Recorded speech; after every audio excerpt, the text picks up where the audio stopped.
kanina? Ayun po, 5. Ah, Yung tatlo po, 5 ka. sige, sige. Naka-open ako ng check. Ah. Your ano, Friday bells? Ay, pumayat ka pa. That's great. Pumayat ka na kasi nag-Friday ka. Eh, nagpapahal ka. Thank you, Lord Jesus. Your Friday bells. 7 weeks.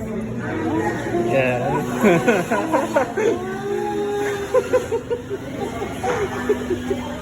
Thank you, Lord. Thank you, Lord.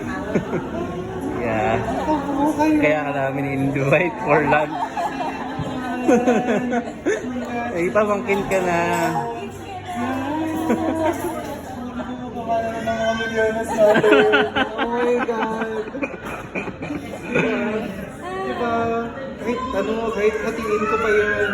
Kahit bigay ko yung iba sa mga tao na nailangan, tapos yung kalahati lang yan sa kanya. Madami pa din siya makukuha sa akin. Mas gagawin pa ako ng best friend para kanya naman, di ba?